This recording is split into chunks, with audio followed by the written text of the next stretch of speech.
Hi, I'm Kate from dailytarotgirl.com, and today I'm talking to Tamara DeGaea. Tamara is a herbalist and tarot teacher. She has been leading groups and classes in her community in the Midwest for over 20 years, and now she's online. And she is also a tarot summer school teacher along with me this year. And she's teaching a course on uh, herbs and the arcanas, which I'll talk to her about in a minute. But I just want to say welcome, Tamara. I'm so happy to have you here, and I'm happy to be able to chat with you about herbs. Thank you, Kate. I'm delighted to be here. Thank you so much for asking me. So, what I guess I'll start by asking you about tarot. So, what was it that first initially drew you to tarot? Oh, goodness. I've been diving into tarot for so long. I think when I first started learning yoga, my yoga instructor did tarot readings. And so when my friend would come visit me at spring break, I was a junior high and high school teacher, and my best friend would always come visit me at spring break, and we would always go get our tarot cards read. And at the same time, I was learning about and fascinated by Joseph Campbell and the ideas of, how stories are can be cross-cultural, that stories, there's a cross-cultural thread that runs through humanity that ties us all together. It's so each of our individual cultures and our different religions, there are story threads that run through all of it that are, to me, the deeper truth of humanity beyond the culture and beyond religion. And so, to me, tarot very much ties in with that. And so I really got interested in how images to spark insights and these archetypal ideas. And that's really what got me interested in tarot.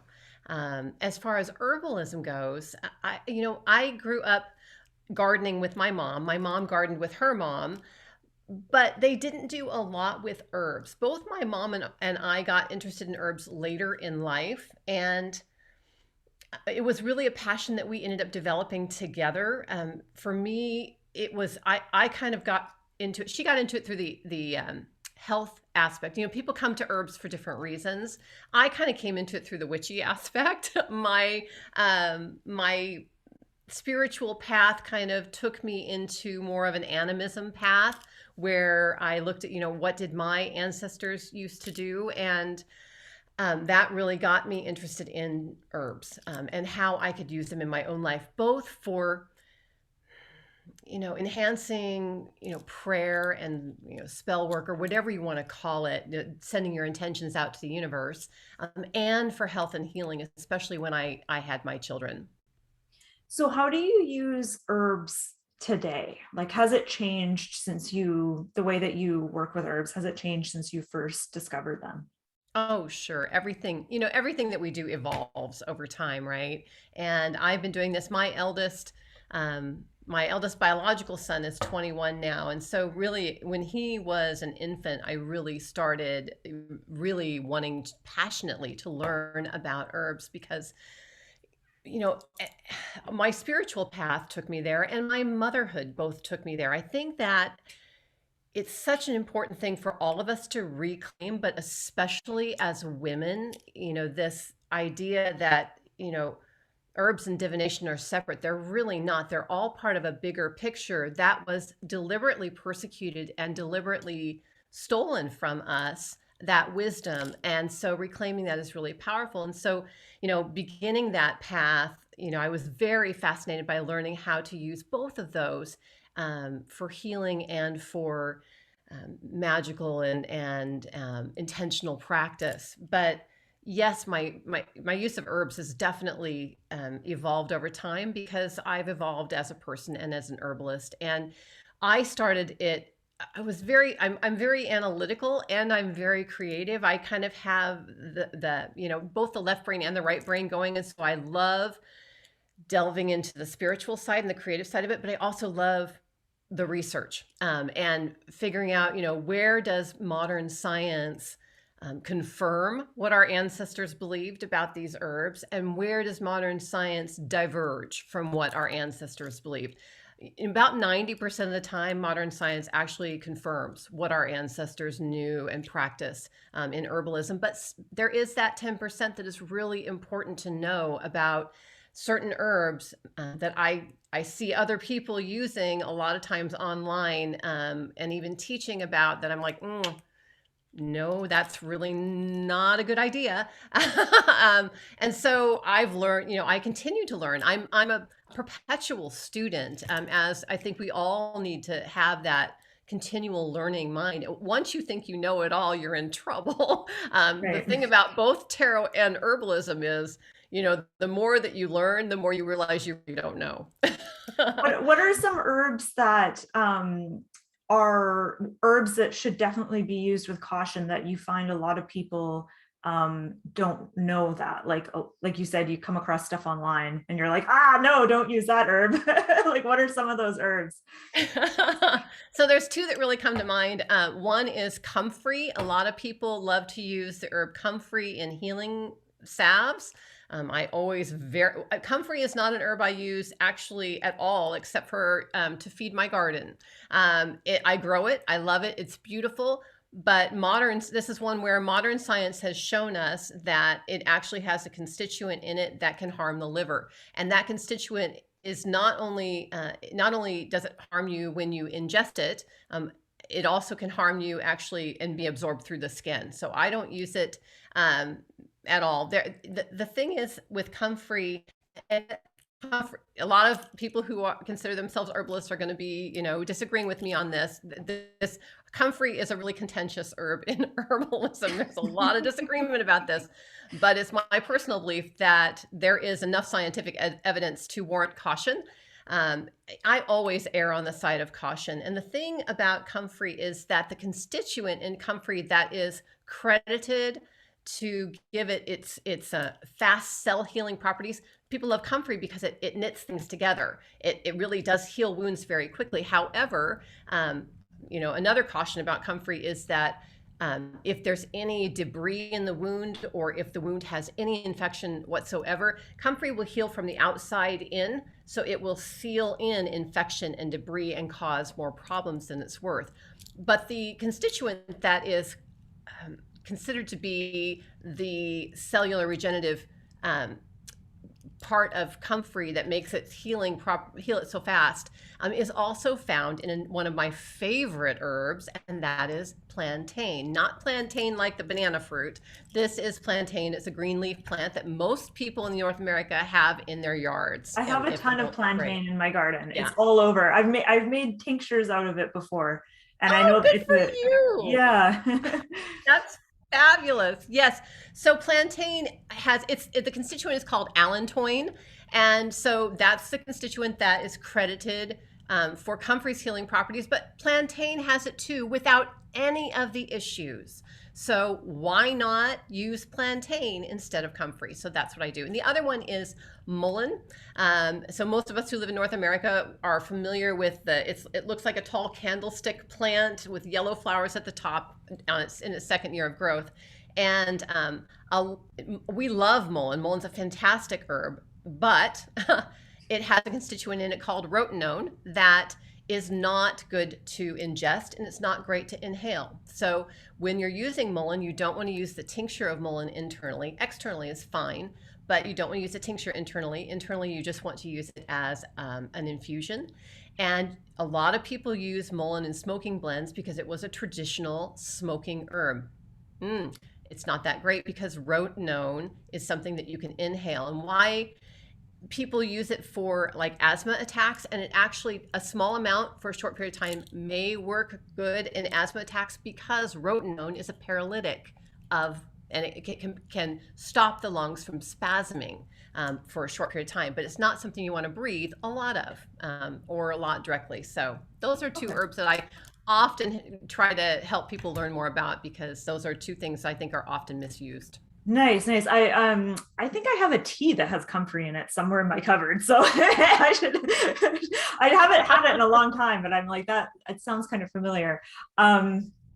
So how do you think our ancestors, like our ancient ancestors, started to learn about herbs, because I've heard different things, Mm. and I've heard some people say trial and error, and I'm like, really? I don't know. Maybe there's a bit of that, but I feel like people probably knew how to like meditate with the herbs and like communicate with them on some other level that we're not really used to doing that much anymore. And that's how I think people got knowledge of herbs. But like, I want to hear your take on it. I think you're spot on, Kate. And it's a trial and error. Let's see how many people in our tribe, our village, die using this. No, I don't think so. I think there were a couple things. I think they watched animals, particularly bear. Bear is I think was an animal that many people who lived in the areas that had bears would watch the bears and see how they used the herbs. But I think shamanic practitioners in every culture will tell you we listened to the plants. We listened to the plants. And I love Stephen Booner. I don't know if you're familiar with his books. I don't I think so. highly recommend him. Okay. Stephen Booner, Buhner. Oh Um, yes, yes. I have several of his books actually. I so have that Secret one. I Teaching. have that one. Yeah, start with this one because Okay. it's amazing. And he talks in there about how he's brilliant, by the way. And he talks about how our heart has neural cells. It actually has a lot of neural cells. It's another brain, and so does our gut, actually.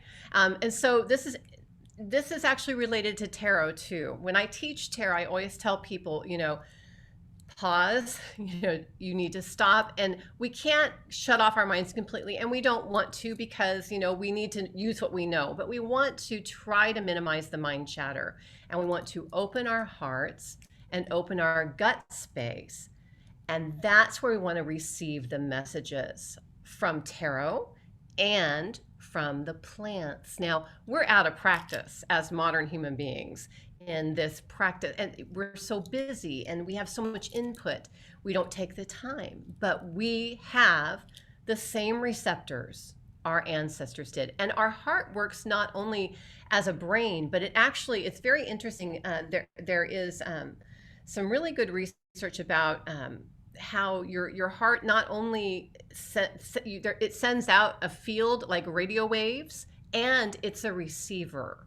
And that is, I believe that is how our ancestors knew how to use the plants. They listened. And I can tell you from personal experience, I have songs that I sing that I've gone out and I sat with the plants and said, okay, I want to, I like to sing. That's my way of blessing. I think working with plants, reciprocity is extremely important. Reciprocity and respect is extraordinarily important. And so I love to sing when I plant my plants. I love to sing when I make my infusions. And so I ask the plant for songs, and they give them to me. And those are the songs that I use and that I sing and that I teach my students. And so it's a practice, and it's taking the time, really. It's taking the time and developing that and getting out of your head space and opening your heart.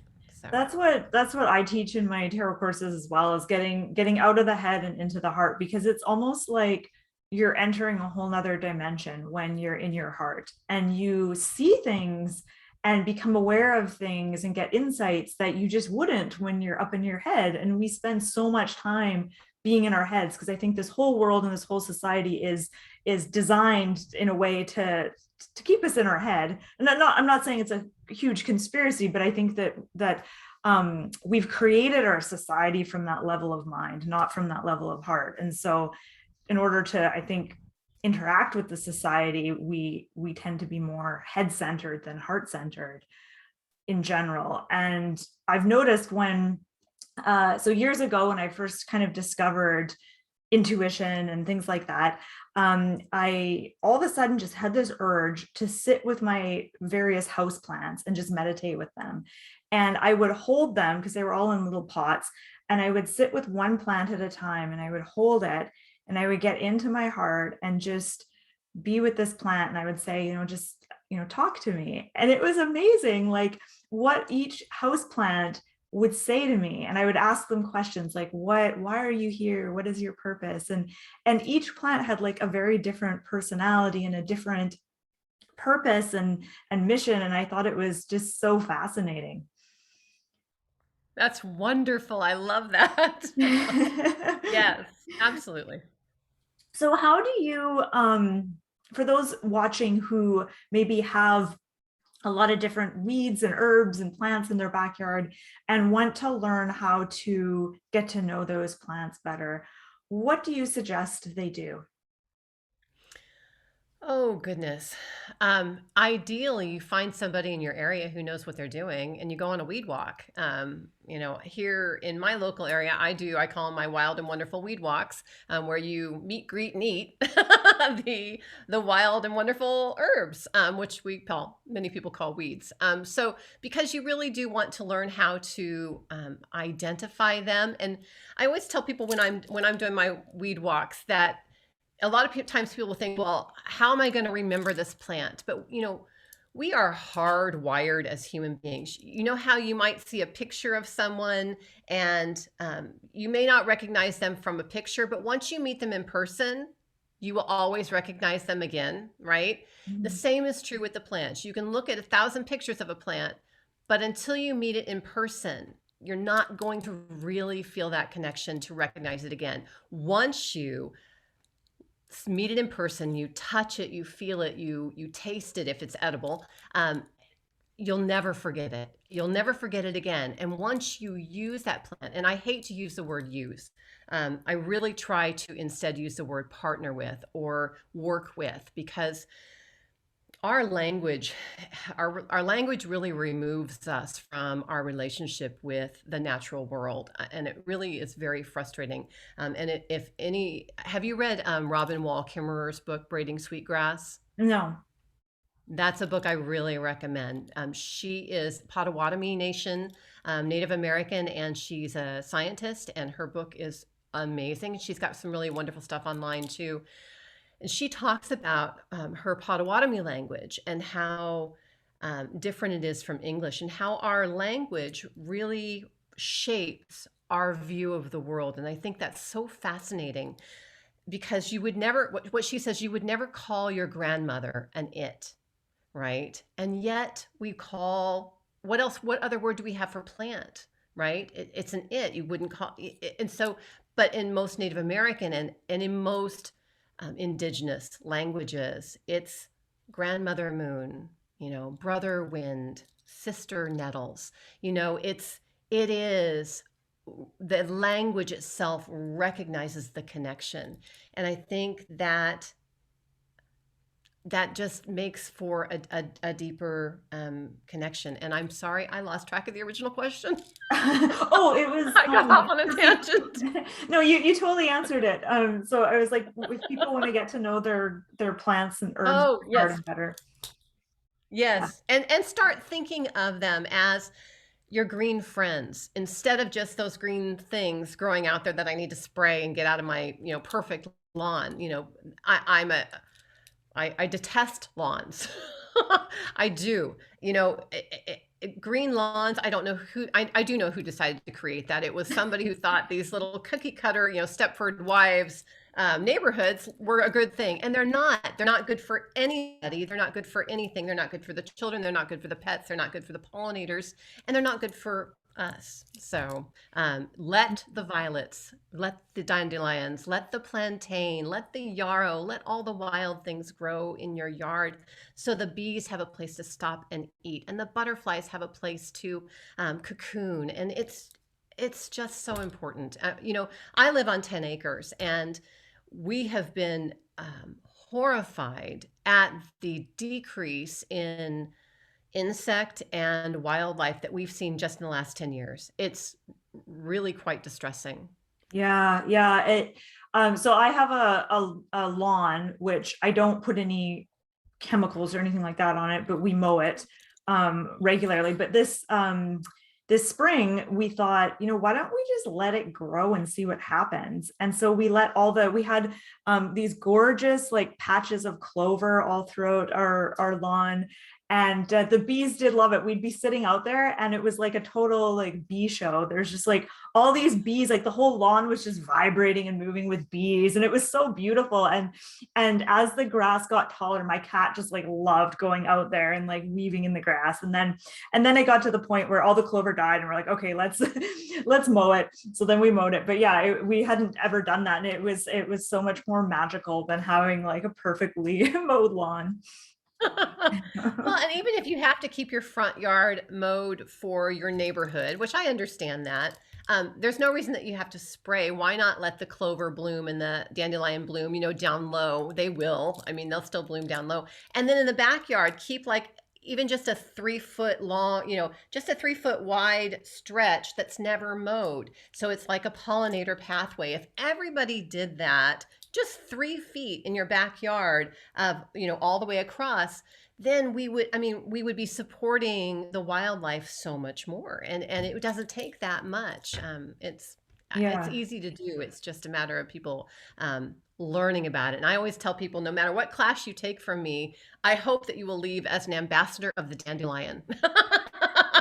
Because the dandelion, once you start loving the dandelion, everything opens up. Dandelion is probably my favorite herb. So I love roasted dandelion tea. I drink that all the time. It's so delicious. And I think dandelion, it's good for your liver, right? I think the roots are for Yes, your liver, leaves are for your kidneys. that's correct. Yeah. Yes. Okay. And so I had some liver. Well, I was told by what do you call those people that stick the needles? Not reflexology, acupuncture. I was told by an Uh-huh. acupuncturist that my liver was kind of clogged, and I had to focus on cleaning out my liver. And so I worked with dandelion for quite a while. And so dandelion is one of my favorites. I have so much respect for dandelions. Yay, because so many people just don't understand that it's not a weed. It was actually brought to this country, North America, on purpose. And it's funny because there were a couple people who've said, if it was hard to grow, people would pay 14.95 a plant. But because it grows everywhere, call it a weed and despise it. And it's so funny because if people knew how every part of the dandelion is usable and wonderful, and the leaves, and from the time the leaves appear in the spring till the time they disappear in the late fall, I'm eating dandelion leaves every single day. They are more nutritious than anything you can buy at the store, as most wild food. All of the nutrition has pretty much been bred out of our foods in the grocery store in lieu of being pretty and able to be portable. So they travel well, they store well, because they have to travel long distances to get to the stores, and then they sit in the stores for a while, and so they have to be able to store well. And so the nutrition wasn't even considered in all of the ways that our foods were changed throughout the years. So our ancestors, our diet would be considered way subpar from what our ancestors ate, just because it was so much more nutritious because it was wild. Mhm. I don't think I've ever had dandelion leaves. I feel Ah. like, yeah, I don't know why. I have so many dandelions in my backyard. Um, so one of my books, one of my herb books that I read, said this thing that I thought was really interesting, and it said, pay attention to what weeds are growing in your yard, because there's like sometimes the whatever that whatever it's good for, maybe what you are needing. And so really pay attention to like what weeds are popping up. And I thought that was really interesting. It's very, very, very true. And I will tell you, it's so interesting here. We live on 10 acres, and so we have a lot of plants, and plants show up every year that I haven't seen before. And plants show up that I think I maybe know about. And there have been so many times where I've thought I knew that a plant was a weed, and I'd pull it out. And then the very next year, I would learn about another herbalist who used it medicinally for a particular thing that I had either needed, or somebody in my family had needed, or some client who'd come to me had needed. And so we just keep learning. Mhm, mhm. One thing that I have so much of in my backyard, I can't contain it, is lemon balm. I have like whole hedges of lemon balm just happening in various places. And yeah, and they get huge, and the leaves on them get like massive. I get these like lemon balm leaves that are like this big. It's crazy. Oh my goodness, you must be feeding those very well.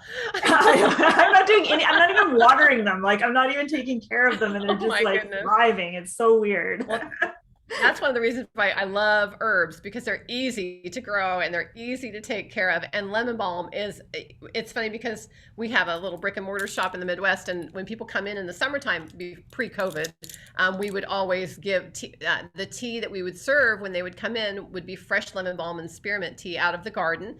And invariably people would be, oh my gosh, this is fantastic. Can I buy this tea here? And we're like, no, lemon balm doesn't taste like that when you dry it. It's only tastes that way when it's grown fresh. And so we always tell people that if you start with any herbs, if you don't grow any herbs, grow lemon balm, because it's easy to grow. It's a beautiful plant just used in the landscaping because it has a beautiful form and it's delicious. Do you make drinks out of it, Kate? I don't. And now I'm thinking like, why am I not making drinks out of this? This is crazy. I don't do anything with it. So you do it fresh. Now, how do you use a lot of leaves in a pot? So here's how I do it. So I go out and I talk to the plant, I bless the plant, and I ask the plant for permission.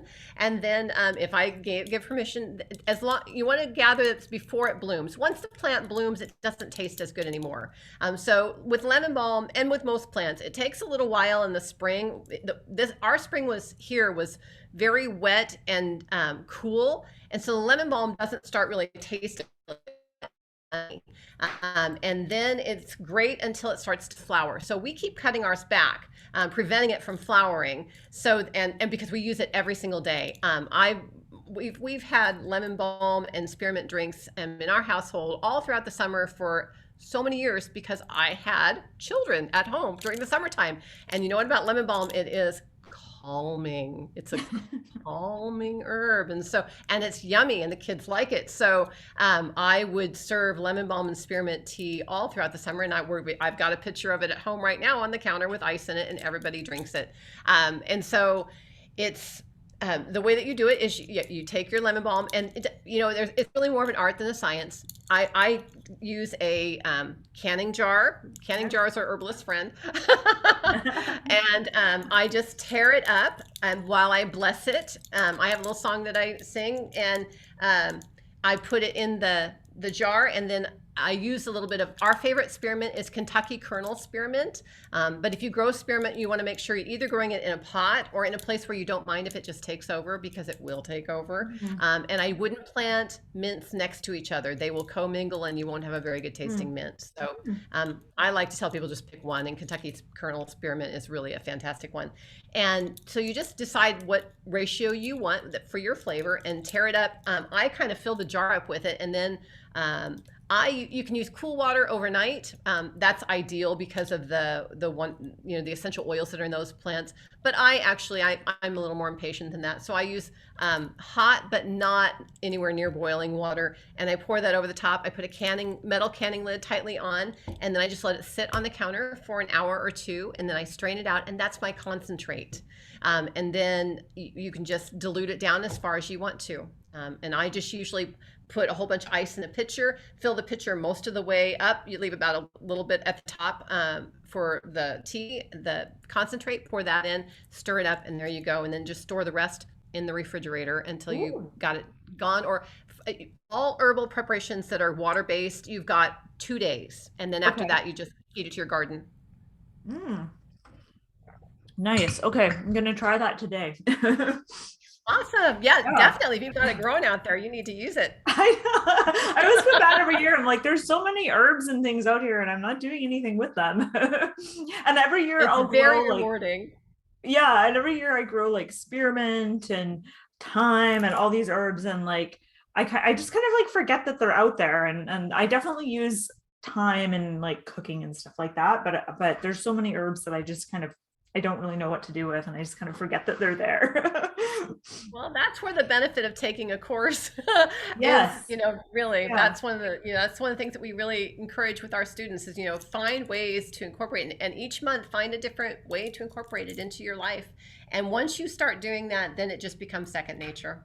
So you teach a variety of courses online Yes. and I think in person as well. Mhm. Can you tell us a little bit about the courses that you've got online right now? Sure. So, my main course for herbalism is we do a 10-month home herbalism course. When I say we, I teach that with my mom. We've been teaching it in our local area for several years, and we've just brought it online during the pandemic. And it's a 10-month course, and we designed it in the way that we wish we would have had a course when we were learning herbalism, and that is seasonally. What do you do? So in January, what do you do as a home herbalist? Well, there's no fresh herbs growing outside, right? So we use dried herbs, those herbs that we gathered last summer and or we bought, either way. And that how do we use those? So we start in January with infusions and tea blending, and why do we use water infusions, and all of the ways to use dried herbs. So we start with that, and then we look at moving on to planting the medicinal garden. What would you like to plant in your medicinal garden? And your medicinal garden can be in a few pots on a balcony, or it could be in a garden if you have a larger space. A pot or a plot, we say. And so, you can grow herbs anywhere. They're easy to grow. So growing your own is helps you to form a relationship with these plants, and really that's where the magic comes in, is when you have a relationship with them. And so we go through the seasons, and because we wanted to make the online class as close to the in-person class as we could, we send out our course, I think, is really unique and special because we send out a box each month to our students, and that box has in it herbs and handouts and goodies and supplies that they need to do to do the class. And so when you open it up, it's like getting a present every month, and then the class.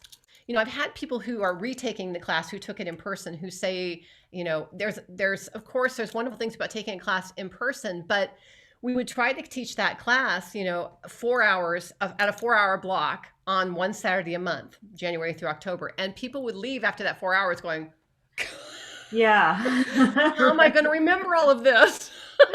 Right? It was wonderful to taste and have the camaraderie, but so that was it's interesting because those students who are retaking the course as alumni, really, we do let alumni sometimes come back in and take the course for a reduced price, and they say, wow, this is great because the course, the course is still 4 hours or so, but it's broken down into 10 sections or however many sections, so that it's in very accessible, doable bites, basically. So it's something that they can watch and do and make, how blending tea. So on one of the tea blending activity, we send them little packets of herbs, and we teach them to play with blending their teas, and how empowering is it to make a tea that is uniquely your own signature tea? It's awesome.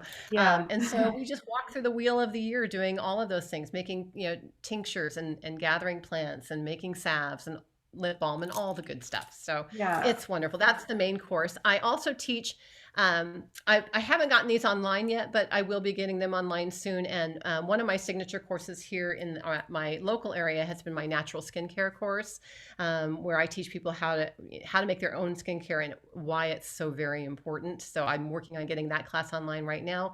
I teach a class on how to make your own incense, what herbs are Ooh. good to use like mullein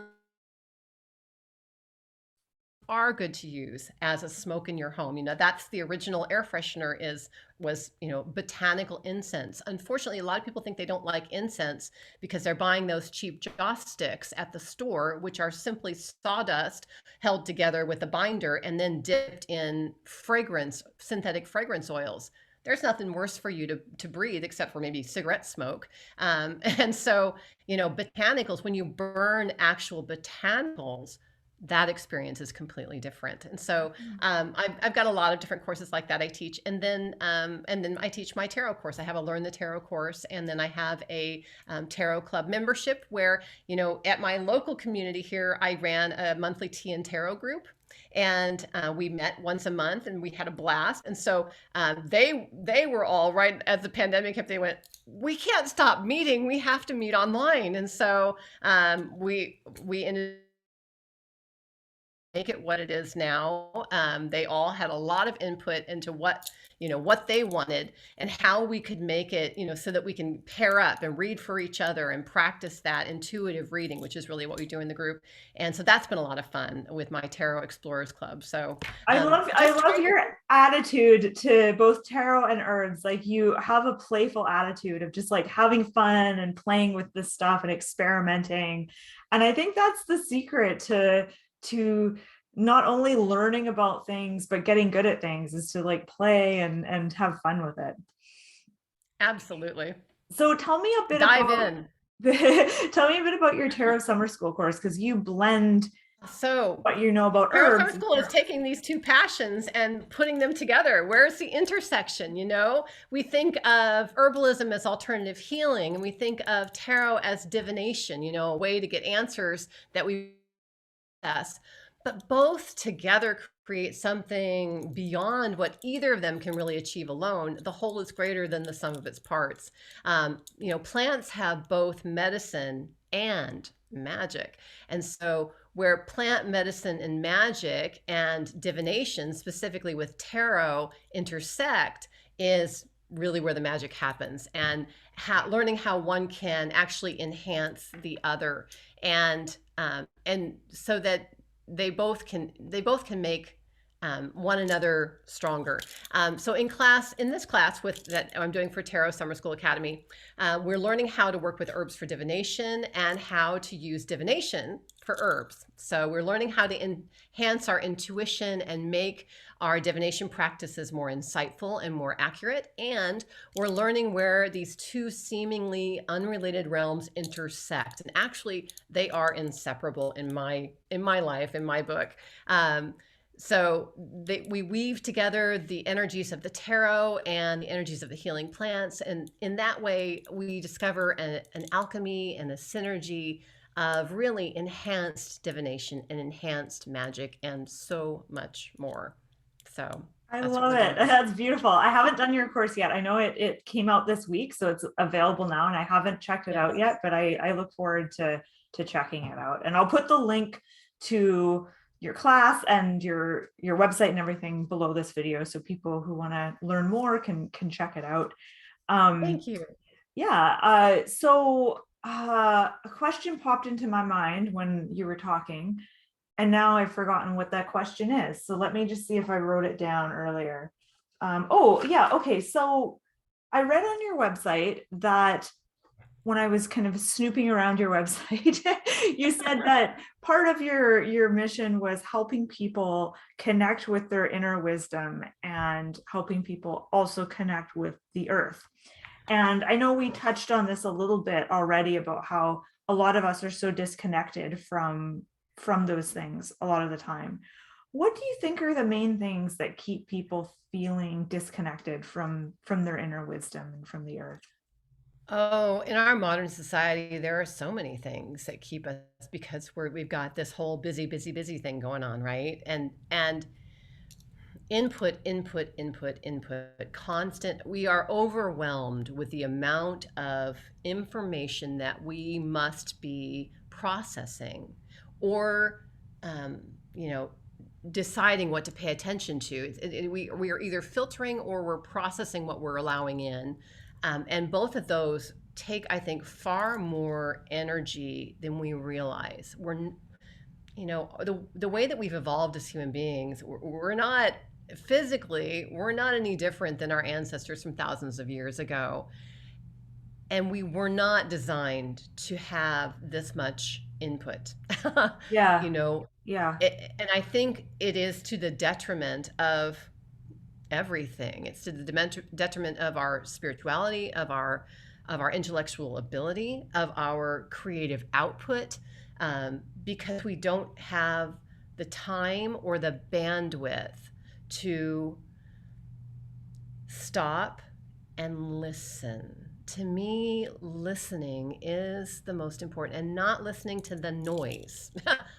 shut off the noise, listening to the bird song, listening to the leaves rustling, the song of the grass, listening to the bees buzzing through the clover, listening to our own hearts and our own daydreams. You know, when I was a kid, I was scolded in school for daydreaming. And to me, daydreaming is how one of the ways that we can access our intuition, you know, allowing ourselves time to daydream, to listen to ourselves and that wisdom that will come through us. You know, we all have what I call the inner knower. When I learned that concept, it was a huge aha moment for me. It's so interesting because, you know, I grew up in a strict religious upbringing. My mom, fortunately, she's evolved with me, which is wonderful. But I grew up in a strict religious upbringing where, you know, it was an authority and that's what you were supposed to think. And what do I think about it? Well, I have to ask the authority, right? Um, we all have an inner knower. And once you recognize that you have that inner knower, you don't need a guru, right? I'd be very cautious about anybody being a guru, you know. You know, and I really, I have a Facebook group and I've got about 30,000 people in there. We're actually doing a 30,000 person celebration here this week. And, you know, I really, like, I am not your guru. People want to know, what do you think, Tamara? Well, you know what? My opinion. And I have always been amazed, like when we do Tarot Explorers Club, the Zoom gathering that used to be our TN Tarot group here, I'm always amazed that, you know, I've read tarot for 25 years and still I learn new ways of looking at the cards from people who are just starting out. Mm-hmm. So it's so important to have that, you know, that beginner's mind, I think. So I Yeah, don't, and and again, I lost track of the question again. so the question was, you know, what kinds of things get in the way of people getting in touch with their inner knowing? And I just, when I was Yeah. listening to you talk, I was like, oh yeah, I am such a daydreamer. My mind is always wandering. And when I was a kid, I remember getting in trouble in school too for daydreaming. And I remember in grade one, I wouldn't just like daydream, like I would like check out. Like I was really daydreaming. I was like deeply in daydreaming mode. And I remember my grade one teacher saying, she sat me down, she's like, Kate, where do you go when you are not here in the room? Like where, you know, when you just kind of check out, where is it that you're going? um, I kind of forgot about that. And I wonder where you were going. Do you know where you were going? Absolutely. I wanted to escape the classroom because I just found it so boring and I really didn't want to be Right. there. And so that was part of it. But I had whole worlds in my head and I had a very active imagination. I would just go off on a tangent, on a daydream. Um, um, Wonderful. yeah. But that idea that we have this inner knowing inside of us that we can always tap into, and I think that that has in a lot of ways, in various ways, has been sort of well, like you said, with having a religious upbringing, you know, you're taught to always go to a higher authority. And I remember having a conversation with a woman that I know who's very religious, and she said that she was taught that intuition is dangerous because that's how Satan gets you. If you rely on yourself as the expert or whatever, then that's how Satan is going to somehow get you. I thought, oh, that's interesting. And that's how they keep you there, isn't it? Because if you're ever allowed to think for yourself, you might start questioning the dogma. Heaven forbid you would question the Yes. dogma. Yes. And I like what you said about gurus, because I think that for me, if I ever sense someone trying to be a guru, it almost just makes me want to throw up. I'm just like, blah, no. Like, I just like stay clear of anything where there's any kind of like guru vibe happening. Cause I think that, yeah, I don't think it's healthy. I think that, and I think that a lot of people are drawn to the new agey stuff and self-helpy stuff because they need to reclaim their own inner power and get in touch with that. And I think that yet there's still this sort of desire in most people, I think, to go outside of themselves for to search outside of themselves for something. I think we all kind of have that to a certain degree. So I think that there's always this sort of like um pull to do that. And so I think it can be hard to resist that. It's like a temptation. Well, I think for one thing, our culture is set up that way. You know, our family structure, our political structure, our classroom structure, they're all set up with an authority. And you know, you are subjected, you are the underling basically. And so we're taught that from a very young age. So I think it's really important to recognize that that is a patriarchal structure. That is not a healthy structure. A healthy structure is a circle, right? Sitting in circle and gathering ideas. There is nothing wrong with learning, and I am a teacher. I mean, but I'm really, really clear that as I teach, I am in service. I am not the guru. I am in service to the people who want to learn, and I'm in service to what I consider my ancestors and my spiritual path. And so I think it's that we want to learn and we have to go somewhere for the information and for the experience. But I think being really clear to always tune into our own inner knower and to pay attention to what our gut and our heart is telling us. And I think tarot can be so helpful with that because, tarot is really, I can't tell you how many times, and I'm sure you have the same stories during my life, I've done a tarot reading for myself. And as a result of that, I recognized something, in my life that I was not seeing clearly. And it helped me to, go, oh, recognize that and then pay attention to where that took me. And so I think that tarot can be really helpful in helping us gain those insights and to start trusting our inner knower. I always say that prayer is basically talking to the divine, and meditation is listening to the divine, but divination is opening up a channel of conversation with the divine, and that's so powerful, to be able to get that. And the divine can be anything. You can consider it to be God, the universe, the goddess, ancestors, or your own inner knower. It doesn't really matter what you call it. It is something, I think, beyond our own earthly experience, and it is a matter of opening up to that wisdom that we have really accessible to us, if we just listen. So Yeah, I think tarot is a good tool for listening to that and interacting with that. do you have any like daily or regular practices that you do that helps you kind of connect with your inner wisdom? Going outside. For Yeah. me, it's going outside. I I go outside every day and I try to put my bare feet on the ground, no matter what the weather is. And in that, I ground my energy and I pause and I listen. To me, the way meditation is taught, it tends to be, the way that monks who live in temples did it. To me, meditation in our modern world and as modern people, and particularly as women, it's different. I don't think you have to sit down for meditation. I don't think that you have to be still for meditation. I think you can actually meditate in other ways. There was a wonderful story that Ram Dass told about how, in his early days of sharing the wisdom that he had gained, there was an old woman in one of his seminars who said, "Oh, I know exactly what you mean. I've gained the same insights. I'm right with you." And Ram Dass said, "Well, how did that happen?" She said, "Well, I'm a knitter." Right? I mean, if you're sitting there just knitting and doing something that is, creative, and you're in the flow and you are allowing these things to come through you, then that's a way to meditate too. I don't think we have to get stuck in this way of, I have to sit down and cross my legs and be completely silent for 10 minutes. I don't think we have to do that. So I put my feet on the ground. I go out, I touch the plants, I sit with the plants, and I try to give myself time to be creative in some way nearly every day.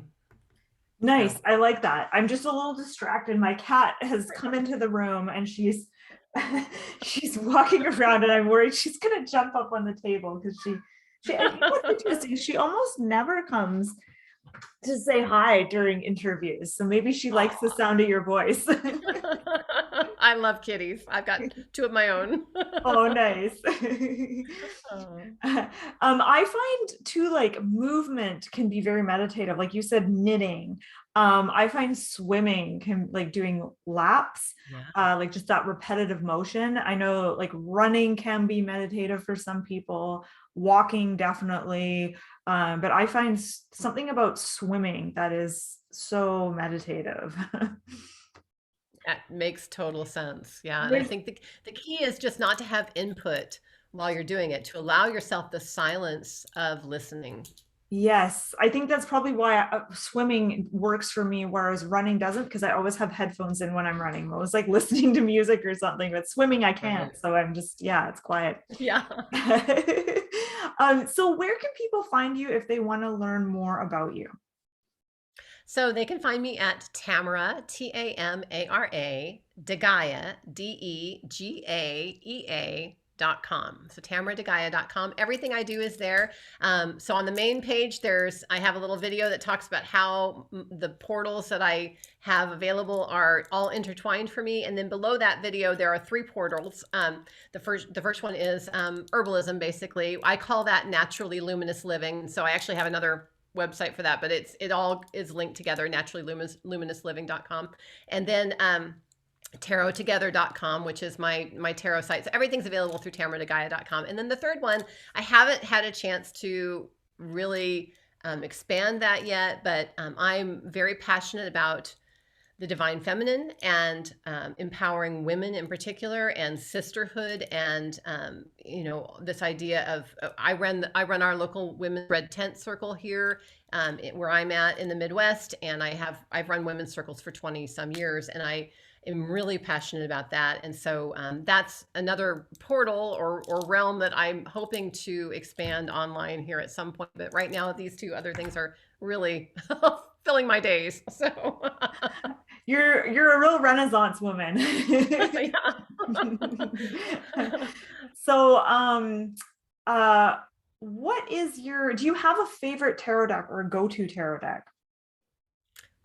I just, and the Rider-Waite-Smith is my basic deck. It's funny because I always, a lot of people start out like I did, where I was so fascinated by all of the artwork that I just got deck after deck after deck after deck. And then I probably had 30 some decks before I realized, Tamara, if you're really going to want to learn the tarot, you're going to need to get a Rider-Waite-Smith deck that you can identify with. And so right now I just use my main deck is the Pocket Rider-Waite, the universal weight. Yeah. And it's an easy size. I can shuffle it easily, and I don't worry about damaging it because they're so available. And so I use this for most of my readings. But yeah, I have a lot of other decks that I enjoy using, but this is my go-to. And primarily because so much of my tarot time right now is spent running my tarot groups and teaching tarot. And to teach and run groups, I always feel like I have to use the Rider-Waite-Smith because that's the deck that I teach from, and that most people are going to need to learn from. Because once you learn to read with the Rider-Waite-Smith, of course you can read any deck. So that's probably really why I have this deck out at most of all. Is because it's the deck I use mostly, because mostly anymore with tarot I'm teaching. Nice, nice. Well, thank you so much, Tamara, for chatting with me. It's been an absolute pleasure, and I will make sure to put all of your links just below this video, so if people watching want to check you out, they can. So thank you so much for chatting And with me. I mentioned my book. Oh yeah, your book. That's right. What's your book? Published. That's okay. I recently published this book, and this book started as when I started with tarot. I was really frustrated by the little white booklet and how little there was in there, and then the big books, and which big book do I carry with my deck in order to read tarot? And so I created this book. I created pages for myself, first of all, and I laminated and I held them together with a little ring. And of course, when my friends saw it, they all wanted a copy. So eventually I made it into a booklet and stapled them together, and I sold copies for years. And now I just put it into a nicely bound book that has the questions, pretty much everything that you need for reading tarot right here in one slim volume that you can carry with your deck. And those are available on my website also. Nice. Perfect. Well, thank Thank you you. so much, Tamara. Thank you so much, Kate. It was a pleasure.